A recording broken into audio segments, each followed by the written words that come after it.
शिव का।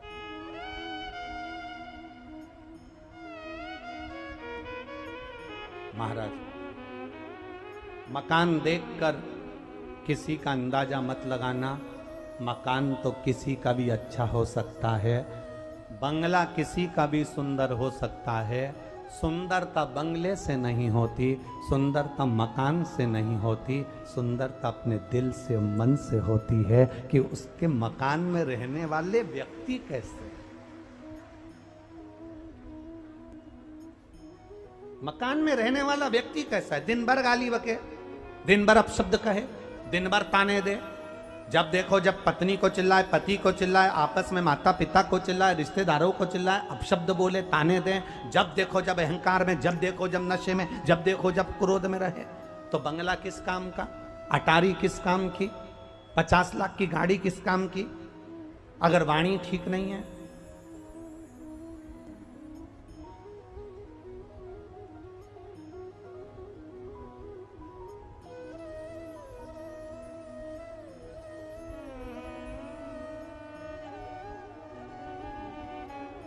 उस वाणी का फिर महत्व क्या है, गाड़ी का महत्व क्या है जब वाणी ठीक। शिलाद मुनि जिसने शिव जी से वर प्राप्त करा था और शंकर भगवान को ले जाकर नंदी ने जहां छोड़ दिया था,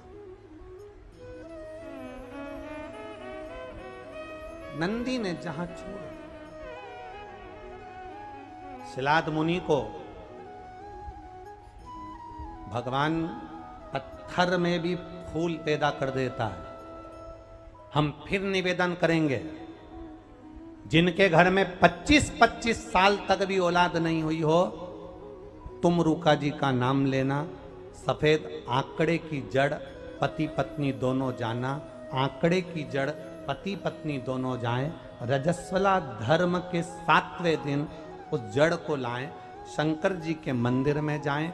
तुम रूका जी का नाम लेकर उस जड़ को 21 बार बाबा पर से घुमाकर प्रार्थना कर कर मंदिर में ही देव अधिदेव महादेव के शिवलिंग का दर्शन करते हुए नारी अपनी कमर में लाल धागे में जड़ बांध ले और बाबा को 1 लोटा जल चढ़ाना रोज चालू करे, 1 बेलपत्री चढ़ाना चालू करे, बाबा से रोज प्रार्थना करे। कभी बेलपत्र सेवन करते बन जाए तो करो, नहीं तो जल चढ़ाकर आचमन करो और बाबा से प्रार्थना करना, बाबा सबको दिखा लिया, सबके सामने झोली फैला ली, ना जाने कहां कहां जाकर मैंने सिर झुका लिया। अब तेरे भरोसे पर हूं, कहीं नहीं जाऊंगी। अब गोदी में संतान देगा तो तू देगा, तेरे यहां से मिलेगा। और इस व्यासपीठ ने देखा, किसी के यहाँ 3, किसी के यहाँ 2, यही बाबा की कृपा है, उसकी करुणा।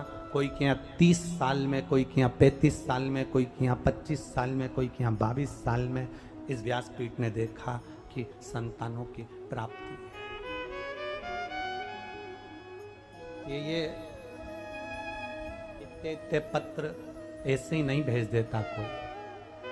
इन पत्रों को कभी पढ़ना, इन पत्रों में आपके हृदय की बात और बाबा ने जो आपको दिया है, ये सब इन पत्रों में लिखा पड़ा हुआ है। सब पत्रों, कोई ऐसे नहीं भेजता। और इतने इससे 4 गुना नीचे फंसे हैं इसमें, नीचे। एक विश्वास के साथ अब शिव का भजन करो, एक भरोसे के साथ मेरे महादेव का भजन करो। ये कथा गोस्वामी परिवार ने कराई है, श्री नवीन कुमार जी गोस्वामी जी ने कराई है। बाबा से प्रार्थना करना, बाबा इस पंडाल में आप स्वयं देवघर छोड़कर बैठे हो, आपसे निवेदन है बाबा, हमारी झोली ऐसी भरना कि एक बार हम भी शिव पुराण की कथा करवाएं। ऐसी कृपा। धन देना पर ऐसा मत देना कि वो धन गलत जगह पर चले जाए। धन देना तो ऐसा देना कि सही जगह पर लग जाए। घर में आने वाला धन अगर घर का एक व्यक्ति भी सही जगह पर लगाता रहता है तो उस घर को बर्बाद कोई नहीं कर पाता है, चाहे कितने भी पापीड़े जीव उस घर में रह रहे हो तो भी बर्बाद नहीं हो पाते, क्योंकि एक सत्कर्म करने वाला उस घर के अंदर रह रहा, एक भजन करने वाला, भक्ति में डूबने वाला रह रहा।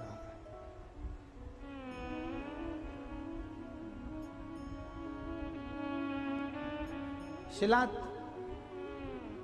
जिसकी शादी नहीं हुई, पत्नी नहीं है, उसके बाद महादेव से कह रहे हैं कि मुझे औलाद दो, मुझे संतान दो।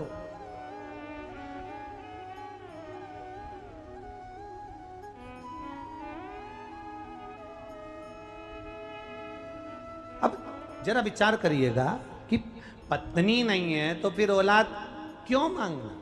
पर पूर्वजों ने कहा है कि हमारा उद्धार कैसे होगा, हमारा कल्याण कैसे होगा, इसलिए हमें संतान दो बाबा, संतान दो बाबा, कृपा करो संतान दो। अब शिवजी तो नंदी को पहले ही वचन दे चुके थे कि